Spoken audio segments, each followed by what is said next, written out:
ঢাকা দক্ষিণ কেরানীগঞ্জ কোন্ডা ইউনিয়ন ৪ নং ওয়ার্ড ৪৫ নং উত্তর পানগাঁও সরকারি প্রাথমিক বিদ্যালয় মাঠে কোন্ডা ৪ নং ওয়ার্ড বিএনপি ও অঙ্গ সহযোগী সংগঠনের উদ্যোগে দেশনেত্রী বেগম খালেদা জিয়ার রোগমুক্তি সুস্বাস্থ্য কামনায় দোয়া ও ইফতার মাহফিলের আয়োজন করা হয়।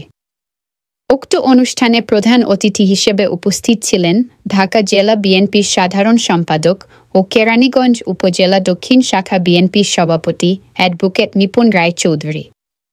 আরও উপস্থিত ছিলেন ৭ নং ওয়ার্ডের বিএনপির অঙ্গ ও সহযোগী নেতাকর্মীরা। এ সময় বাংলা টিভি 71-এ কথা বলেন কোন্ডা ইউনিয়ন বিএনপির সাধারণ সম্পাদক হাজী আফজাল হোসেন শিকদার। তিনি বলেন, গত ১৭ বছর স্বৈরাচার সরকারের সময় ইফতার পার্টি আমরা কখনোও করতে পারিনি। ৫ আগস্টের পর থেকে আমরা সারা বাংলাদেশে বিএনপির নেতাকর্মীদের নিয়ে পবিত্র মাহে রমজান উপলক্ষে খোলা মাঠে ইফতার করতে পেরেছি। এ সময় হাজী জাকির হোসেন জাকির বলেন, ফ্যাসিস্ট সরকারের সময় আমরা বিগত ১৭ বছর ফ্যাসিস্ট সরকারের সময় ইফতার করতে পারিনি। এখন খোলা মাঠে ইফতার করতে পারছি, খুব ভালো লাগছে। আরও কথা বলেন সাবেক মেম্বার মোশাররফ হোসেন। তিনি বলেন, ফ্যাসিস্ট সরকারের সময় আমরা ঘরে থাকতে পারিনি। এখন আমরা খোলা মাঠে বিএনপি নেতাকর্মীদের নিয়ে ইফতার করতে পারছি। বিস্তারিত দেখুন বাংলা টিভি 71-এর চিফ রিপোর্টার নাসির মোল্লার প্রতিবেদনে।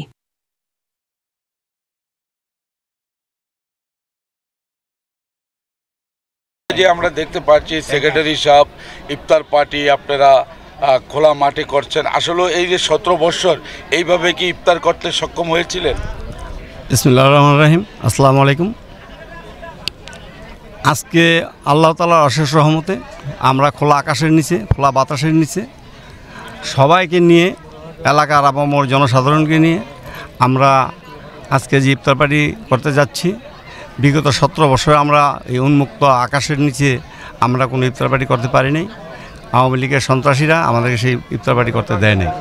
অনেক জায়গায় তারপর আমরা করার জন্য চেষ্টা করছি, অক্লান্ত পরিশ্রমের মধ্যে আমরা চেষ্টা করছি যে ছাত্র জনতা আপামর সাধারণ মানুষকে সাথে নিয়ে আমরা আন্দোলনে সফল হয়েছি এবং এই স্বৈরাচারী সরকার পালাই যেতে বাধ্য হয়েছি। আওয়ামী লীগ তো একটা ছিল ফ্যাসিস্ট দল, তারা তো ইফতার করা তো দূরের কথা, কেউ যদি বিএনপির নাম লইতো তারও আত্মীয় স্বজনরা বাড়িতে থাকতে পারতো কিনা সন্দেহ। ধরেন আমাদের মতন লোকেরই তারা সই করে সোজা করে দিচ্ছে।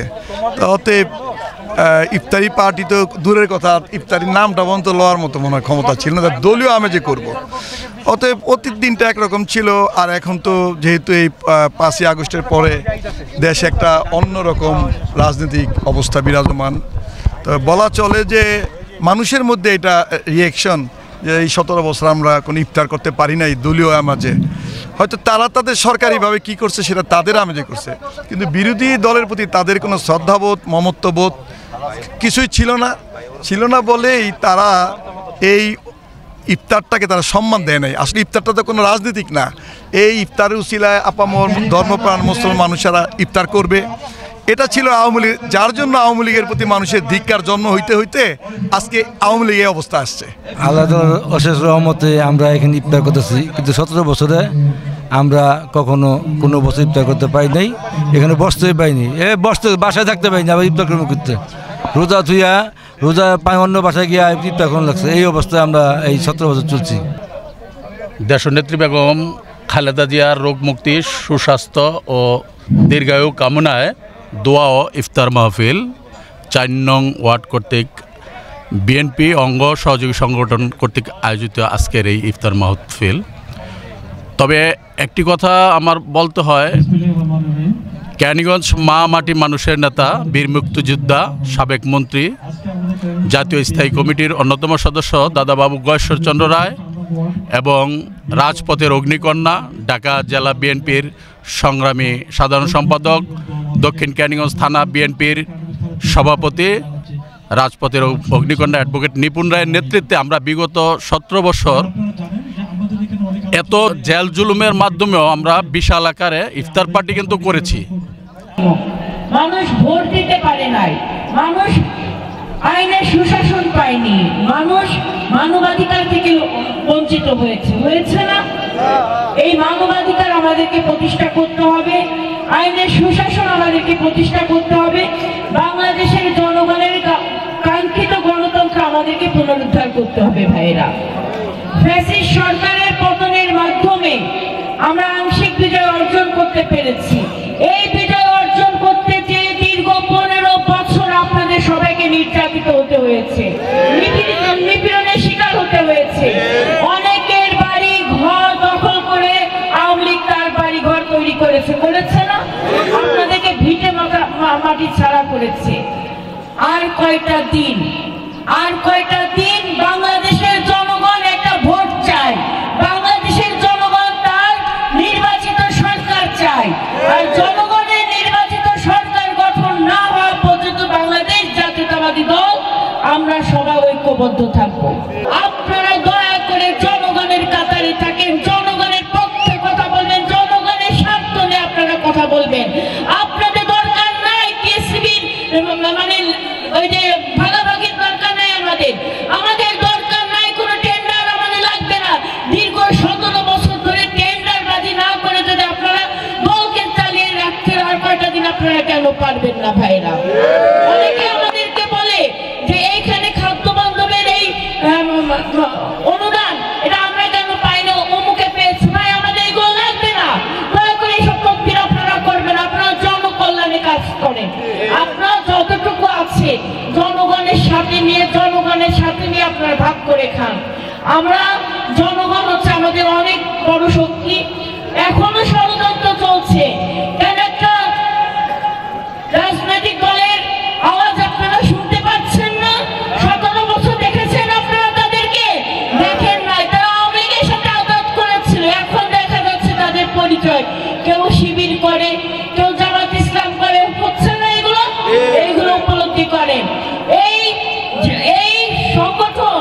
এই সংগঠন সব সময় দেশের বিরুদ্ধে যে যখন তার সাথে সুবিধা পায় তার সাথে যে আঘাত করে তারা ক্ষমতায় আসতে চায়।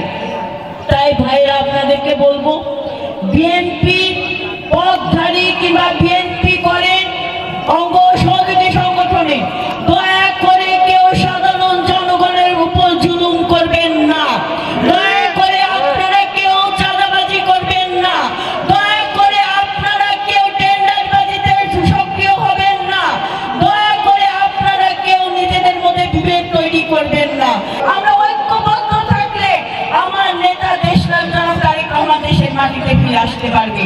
আমার নেত্রী বাংলাদেশের অপমর জনগণের জন্য ত্যাগ স্বীকার করেছে।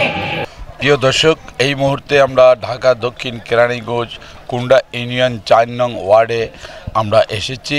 আমরা দেখতে পেলাম উত্তর পানগাঁও স্কুলের মাঠে আজ বিএনপির বিভিন্ন অঙ্গ সংগঠন মিলিতভাবে আজ এখানে ইফতার ও দোয়া মাহফিল করা হচ্ছে। তো আমরা কিছু নেতা ও কর্মীদের সাথে কথা বলে থাকি, তারা বলে থাকেন গত আওয়ামী লীগ সরকারকালীন তারা এইভাবে খোলা মাঠে ইফতার করতে পারে নাই বলে জানতে পারলাম। তো প্রিয় দর্শক, আরও কিছু আমরা জানতে পারলাম যে তারা চায় একটি সুস্থ নির্বাচন হোক, এই দেশের জনগণ সুস্থভাবে যার ভোট শেষে দিতে পারবে বলে আশ্বাস করেন। তো প্রিয় দর্শক, আজকের জন্য বিদায় নিচ্ছি।